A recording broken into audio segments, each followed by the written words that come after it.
आजाद बोल इंडिया की इस वीडियो रिपोर्ट में आप देखेंगे रूस के आसमान पर एक साथ दिखे चार चांद। दुनिया भर में वायरल हो गई तस्वीर। ईरानी लीडर खामेनेई का बयान, अमेरिका हमें निगलना चाहता है, टकराव को वजूद की लड़ाई बताया। एप्स्टीन फाइल ने किया धमाका, डोनाल्ड ट्रंप से जुड़ा नाबालिग लड़की का सनसनीखेज मामला, गुमनाम गवाह ने किया दावा। नई रिलीज पर नया शक, एप्स्टीन फाइल से डोनाल्ड ट्रंप पर लगे इल्जामों वाले पन्ने हटाए जाने का दावा। और एप्स्टीन केस की गूंज ब्रिटेन के शाही खानदान तक पहुंची। प्राइम मिनिस्टर स्टारमर ने की प्रिंस एंड्रयू से कांग्रेस में गवाही देने की मांग। ये जो एप्स्टीन केस की आपने 3 हेडलाइंस सुनी हैं, ये बहुत अहम है और पूरी दुनिया में इस वक्त इसकी गूंज है। इस केस पर 3 स्पेशल रिपोर्ट आपको दिखाऊंगा, लेकिन सबसे पहले सवाल, क्या आपने एक साथ चार चांद निकलते हुए देखे हैं? रूस के लोगों ने देखे हैं। रूस के सेंट पीटर्सबर्ग की जमा देने वाली रात में आसमान ने ऐसा नजारा दिखाया कि लोगों को लगा जैसे एक नहीं चार चांद चमक रहे हों। असल में ये एक दुर्लभ यानी कि एक रेयर ऑप्टिकल फिनोमेना था जिसे पैरासेलिन कहा जाता है, और यही नज़ारा मॉस्को और आसपास के इलाकों में भी रात भर देखा गया।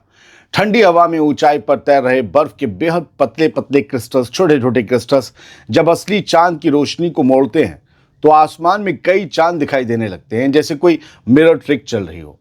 इस नज़ारे के दौरान लोग सड़कों पर रुककर आसमान देखते रहे, तस्वीरें लेते रहे, वीडियो बनाया, यादगार पल कैद किए और उन्हें अपने कैमरे में ही सजो कर रखा, क्योंकि ऐसा नज़ारा रोज देखने को नहीं मिलता। पैरासेलिन कोई साइंस फिक्शन नहीं, बल्कि नेचर का, कुदरत का अपना ऑप्टिकल खेल है, आग का खेल है। लेकिन जब यह होता है तो शहर की पूरी रात को किसी और दुनिया जैसा बना देता है। सवाल बस इतना है कि कितने लोगों ने इसे चमत्कार यानी मौजज़ा समझा और कितनों ने इसे साइंस माना। हमारे यहाँ अगर ऐसा कुछ हो जाता तो उसे महामानव की उपलब्धि बता दिया जाता। शुक्र है कि हमारे यहाँ ये नहीं हुआ, शुक्र है। ईरान के supreme leader Ayatollah Ali Khamenei ने अमेरिका और ईरान के टकराव को बेहद सीधी लाइन में बयान किया है। उन्होंने कहा है कि मामला बस इतना है कि United states of America Iran को निगलना चाहता है, लेकिन बहादुर ईरानी कौम और इस्लामिक रिपब्लिक उसके रास्ते में खड़े हैं डटकर। यानी उनके मुताबिक ये टकराव पॉलिटिक्स से ऊपर वजूद की लड़ाई है। ये बयान अंदर और बाहर दोनों ऑडियंस के लिए है। बाहर की दुनिया को मैसेज है कि ईरान झुकने वाला नहीं है, पुष्पा है। अंदर की आवाम को मैसेज है कि सिस्टम और लोग एक ही फ्रंट पर खड़े हैं, घबराओ मत। इस तरह की जुबान निगोशिएशन का स्पेस पूरी तरह बंद नहीं करती, लेकिन उसे बहुत टाइट फ्रेम में डाल देती है, जिसका मकसद होता है कि कोई भी डील ऐसी नहीं दिखनी चाहिए कि ईरान पीछे हट रहा है। एनालाइज अगर हम करें इस तस्वीर को और इस खबर को, तो दोस्तों ये लाइन एक क्लासिक रेजिस्टेंस नैरेटिव बनाती है। जब टकराव को निगलने बनाम बचने की कहानी बना दिया जाता है तो हर समझौता घरेलू लेवल पर शक के घेरे में आ जाता है। इसका मतलब है कि अगर बातचीत आगे बढ़ती भी है तो उसे बराबरी की जीत की तरह पेश करना पड़ेगा, समझौते की तरह नहीं। असली टेस्ट यही है, क्या इतनी सख्त जुबान के बाद भी दोनों तरफ या यूं कहें कि वो पॉलिटिकल स्पेस बचेगा जहां कोई डील सांस ले सके जब ऐसी सख्त जुबान चल रही हो। ईरान जो भी डील हो अपनी जीत दिखाएगा, अमेरिका अपनी जीत दिखाएगा, लेकिन हम जब शर्तें पढ़ेंगे तो हमें समझ आएगा कि झुका कौन है। जहां तक मुझे लगता है अमेरिका को ईरान की बात ज्यादा माननी पड़ेगी। हाँ, ये डील की बात हमने इसलिए कही कि जंग दोनों मुल्क नहीं लड़ना चाहते, अभी कुछ हो भी नहीं रहा, अगले 1 घंटे में क्या हो जाए पता नहीं, लेकिन फिलहाल अभी कोई जंग नहीं लड़ना चाहता, बातचीत हो रही निगोशिएट करने के लिए। खैर बढ़ते हैं आगे, अब अहम खबरें सुनिए। एप्स्टीन फाइल से निकले नए कागजों ने फिर से अमेरिका की सियासत में आग लगा दी है, क्योंकि एक गुमनाम गवाह के हलफनामे में दर्ज दावा ये कहता है कि उसने डोनाल्ड ट्रंप को एक नाबालिग लड़की को गायब कर देने की धमकी देते सुना था। जी, दुनिया भर में ये रिपोर्ट धमाका मचा रही है। इस रिपोर्ट के मुताबिक 2016 में टिफनी डो नाम के एक फेक नाम से एफबीआई को दिया गया बयान अब जस्टिस डिपार्टमेंट की तरफ से रिलीज किए गए लाखों दस्तावेजों के अंदर सामने आया है, और उसी में ये संगीन इल्जाम दर्ज है। जस्टिस डिपार्टमेंट या जस्टिस मंत्रालय अमेरिका का रिपोर्ट में दावा किया गया है कि इस दस्तावेज में गवाह जो एक फीमेल है वो ये कहती है कि उसने डोनाल्ड ट्रंप को एक लड़की से कहते सुना कि अगर उसने कभी कुछ बोला, जुबान खोली, तो उसका अंजाम उस 12 साल की लड़की जैसा होगा जिसे कथित तौर पर पहले ही गायब किया जा चुका है और उसकी पूरी फैमिली भी मारी जा सकती है। ये धमकी दी गई। उसी बयान में गवाह ने दावा किया कि वो 1990 से साल 2000 के बीच एप्स्टीन के लिए काम करती थी और उसने नाबालिग लड़कियों के साथ गलत हरकतें होते देखी और खुद भी धमकियां झेली। लेकिन रिपोर्ट कहती है कि सबसे अहम लाइन उसी FBI फाइल में लिखी है जिसमें कहा गया है कि यह इल्जाम एक गवाह का दावा है, कोर्ट में साबित जुर्म नहीं। इसलिए मैं आपसे कहता हूं, यह दावा है, जुर्म साबित नहीं हुआ। इन फाइल्स में बड़ी तादाद में ऐसे टिप्स और बयान शामिल हैं जिनकी तस्दीक नहीं हुई है। ट्रंप की तरफ से पहले भी इल्जामों को झूठा और सियासी हमला बताया जाता रहा है।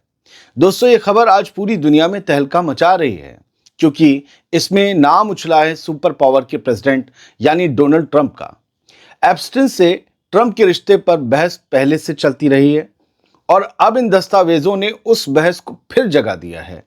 सवाल वही है, क्या ये दावे कभी पूरी कानूनी जांच तक पहुंचेंगे या कागजों के इस पहाड़ में दबकर ही रह जाएंगे? दोस्तों, इस खबर को दुनिया के ज्यादातर जर्नलिस्ट कवर नहीं कर रहे क्योंकि ताकतवरों से टकराने का अंजाम सब जानते हैं। लेकिन हमारे लिए खबर ही सब कुछ है। हमें नहीं पता कि कल क्या होगा, लेकिन आज जो खबर घूम रही है उसे दर्ज करना हमारा फर्ज है। आपको ये बताना था कि ईरान, गजा, मिडिल ईस्ट के अलावा भी दुनिया में एक बहुत बड़ा तहलका चल रहा है। Epstein files. अब कश्मीर फाइल वाले एप्स्टीन फाइल तो बनाएंगे नहीं, वो लोग भी चुप हैं इस पर, हमारा मीडिया चुप है ज्यादातर। आप चाहते हैं अगर ना, ये डोनाल्ड ट्रंप पर एक तो बड़ा खतरनाक इल्जाम है, अगर आप चाहते हैं कि उस पर कोई वीडियो बनाएं तो आप हमें बता दीजिएगा। अभी दो और अहम खबरें सुनिए इस सिलसिले में। अगली खबर यह है, 1 फरवरी को आई एक और रिपोर्ट ने एप्स्टीन फाइल्स को लेकर नई बहस छेड़ दी।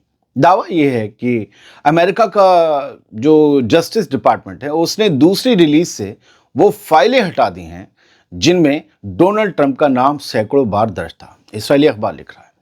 इंटरनेट पर कुछ यूजर्स ने कहा कि रिलीज के फौरन बाद उन्होंने दस्तावेज डाउनलोड या स्क्रीनशॉट कर लिए थे और अब वही कॉपियां अलग अलग ऑनलाइन आर्काइव में घूम रही हैं, लेकिन असल वेबसाइट से वो रिपोर्ट गायब कर दी गई जिसमें ट्रंप का नाम था। रिपोर्ट में कहा गया कि हटाई गई फाइलों में कई बेहद संगीन इल्जाम दर्ज थे, जैसे सेक्सुअल असॉल्ट, नाबालिग लड़कियों के साथ पार्टियों के दावे, पार्टी करने के, ह्यूमन ट्रैफिकिंग, इन सब के इल्जाम थे। लेकिन सबसे अहम बात यही है, ये सब दस्तावेजों में दर्ज दावे और बयान हैं, कोर्ट में साबित सबूत नहीं। बार बार कह रहा हूं। जस्टिस डिपार्टमेंट ने ऑफिशियल तौर पर कहा है कि दूसरी खेप में करीब 35 लाख फाइलें रिलीज की गई हैं, 35 लाख फाइलें, और कुछ तस्वीरें हटाई गई हैं क्योंकि उनमें मौत, जिस्मानी अब्यूज या चोट के सीन थे। ट्रंप से जब इन दस्तावेजों पर सवाल हुआ तो उन्होंने कहा कि उन्होंने खुद फाइलें नहीं देखी, लेकिन उन्हें बताया गया है कि यह रिलीज उन्हें क्लीन करती है, उन्हें क्लीन चिट देती है। उल्टा उनके खिलाफ जो साजिश कर रहे हैं, जो साजिश की उम्मीद लगाए बैठे हैं लोग, उनको मायूस करती है। यानी एक तरफ इंटरनेट पर घूमते स्क्रीनशॉट्स और भारी इल्जाम, दूसरी तरफ हुकूमत का ऑफिशियल बयान और ट्रंप का सीधा इनकार। सच क्या है, यह अभी कानून और जांच के दायरे का सवाल है। एप्स्टीन फाइल्स का पहाड़ खुल चुका है, लेकिन उसके अंदर से क्या साबित होगा ये कहना अभी मुश्किल है। याद रखिएगा, डोनाल्ड ट्रंप के दस्तखत से ही ये फाइलें खुली हैं। और खबर सुनिए इसी सिलसिले में। एप्स्टीन फाइल्स का जिन जो बोतल से बाहर आ गया है, इस बार अमेरिका की सियासत में धमाका कर रहा है, क्योंकि सामने आई रिपोर्ट में यह कहा जा रहा है कि FBI के रिकॉर्ड में डोनाल्ड ट्रंप का नाम 1000 से ज्यादा बार दर्ज है, 1000 से ज्यादा बार दर्ज है। अमेरिकी जस्टिस डिपार्टमेंट ने हाल ही में एप्स्टीन केस से जुड़े लाखों पन्नों का ढेर पब्लिक किया और इन्हीं कागजों के अंदर बार बार ट्रंप का जिक्र दिख रहा है, जिससे मीडिया में नया तूफान खड़ा हो गया है। लेकिन इसी के साथ एक बड़ा ट्विस्ट भी है। अफसर साफ कह रहे हैं कि किसी का नाम बार बार आना अपने आप में जुर्म का सबूत नहीं होता, क्योंकि इन फाइल्स में बड़ी तादाद में ऐसे टिप्स, फोन कॉल्स, अफवाहनुमा शिकायतें और बिना वेरीफाई किए गए दावे भी शामिल हैं जो बस रिकॉर्ड के तौर पर जमा किए गए थे। यानी वो कच्चा माल है जो जांच के दौरान इकट्ठा हुआ, ना कि कोर्ट में साबित हुआ कोई केस है। मतलब अभी इस पर कोई फैसला नहीं आया। ट्रंप के कैंप का कहना है कि इसमें कोई ऐसा ऑफिशियल सबूत नहीं है जो किसी क्राइम की तरफ इशारा करे, और जस्टिस सिस्टम भी अभी तक किसी क्रिमिनल लिंक की तस्दीक नहीं कर रहा है। तो सवाल यही है कि क्या ये सिर्फ कागजों का शोर है, या आने वाले दिनों में इन फाइल से कोई असली सियासी आग भड़केगी, और अगर भड़की तो उसकी चपेट में कौन कौन आएगा, ये देखना भी दिलचस्प होगा। बड़े नाम हैं, बड़े नाम हैं। मैंने तो बस ट्रंप का नाम लिया है, बड़े नाम हैं। कंप्यूटर बनाने वाले, सॉफ्टवेयर बनाने वाले, रॉकेट बनाने वाले, सबके नाम हैं, सबके आएंगे। उस पर भी हम न्यूज़ आ चुके हैं, न्यूज़ बनाएंगे अगर आप चाहेंगे, क्योंकि ये मुझे लगता है आपके इंटरेस्ट की बाहर की चीज़ें ना हो। हालांकि हिंदी यूट्यूब चैनल्स पर ये खबर बहुत कम कवर की गई है, इसलिए मुझे तफसील में आपके सामने लाना ज़रूरी थी। अब और एक खबर सुनिए। एप्स्टीन केस की गूंज ब्रिटेन के शाही खानदान तक पहुंची है, और ब्रिटिश प्राइम मिनिस्टर कीयर स्टारमर ने साफ कहा है कि प्रिंस एंड्रयू को अमेरिकी कांग्रेस के सामने गवाही देने के लिए तैयार रहना चाहिए। कीयर स्टारमर ने कहा कि जिसके पास भी इस मामले से जुड़ी जानकारी है, उसे हर उस फॉर्म में सामने आना चाहिए जैसा उससे मांगा जाए, कि जो कहा जाए कि इस बारे में बताओ, तो बताना पड़ेगा। अगर आपके पास कोई सबूत है, कोई इंफॉर्मेशन है, तो प्रोवाइड करवाइए और रॉ कराइए, एडिट नहीं करिए, तरमीम मत कीजिए, कुछ मत कीजिए। जो जैसी आपके पास इंफॉर्मेशन है बिल्कुल वैसी बताइए। जब कीयर स्टारमर से पूछा गया कि क्या प्रिंस एंड्रयू को माफी मांगनी चाहिए, तो स्टारमर ने कहा कि यह फैसला खुद एंड्रयू का है, लेकिन उन्होंने याद दिलाया कि वो नवंबर में भी यही लाइन बोल चुके हैं। किंग चार्ल्स III के छोटे भाई एंड्रयू लंबे वक्त से किसी भी गलत काम से इनकार करते रहे हैं। एप्स्टीन 2019 में न्यूयॉर्क की जेल में ट्रायल का इंतजार करते हुए मरा था, और अब अमेरिका के जस्टिस डिपार्टमेंट की तरफ से नए खुले कागजों ने पुराना विवाद, पुराना मसला फिर जगा दिया है। कुछ रिपोर्ट्स में ऐसी तस्वीरों का जिक्र है जिनमें प्रिंस एंड्रयू एक अनजान लड़की के बेहद करीब दिखते हैं, जबकि दूसरे दस्तावेज कहते हैं कि 2008 की सजा के बाद भी एप्स्टीन और एंड्रयू के बीच कांटेक्ट बना रहा। यहां तक कि 2010 में लंदन में निजी मुलाकातों के इशारे भी मिलते हैं। हालांकि ये साफ नहीं है कि ऐसी कोई मुलाकात हुई भी थी या नहीं। 2022 में बढ़ते विवाद के बीच एंड्रयू से मिलिट्री टाइटल और शाही जिम्मेदारियां वापस ले ली गई थी। इतनी बड़ी सजा मिली थी, और उन्होंने पब्लिक ड्यूटी से किनारा कर लिया था। अब सवाल यह है कि क्या ये नया दबाव ब्रिटिश राजघराने को आखिरकार पूरी ट्रांसपेरेंसी की तरफ धकेलेगा, या ये मामला फिर पुरानी धुंध में गुम हो जाएगा। एप्स्टीन का मामला अगर आपको पूरा जानना है तो मैं 1-2 लाइन में कह देता हूँ, बाकी उसकी पूरी कहानी बता दूंगा। बहुत बड़ा फाइनेंसर था, बहुत दौलतमंद आदमी, और सीधा कांटेक्ट वो बड़ी बड़ी हस्तियों, बड़े बड़े लीडर्स का, बड़े बड़े बिजनेसमैन का कराता था कम उम्र की लड़कियों से। बड़े जुल्म भी होते थे। बस समझ लीजिए एक लाइन में यही मामला है पूरा, और इसमें बड़े बड़े नाम फंस रहे हैं। सलामत रहिए, खुश रहिए।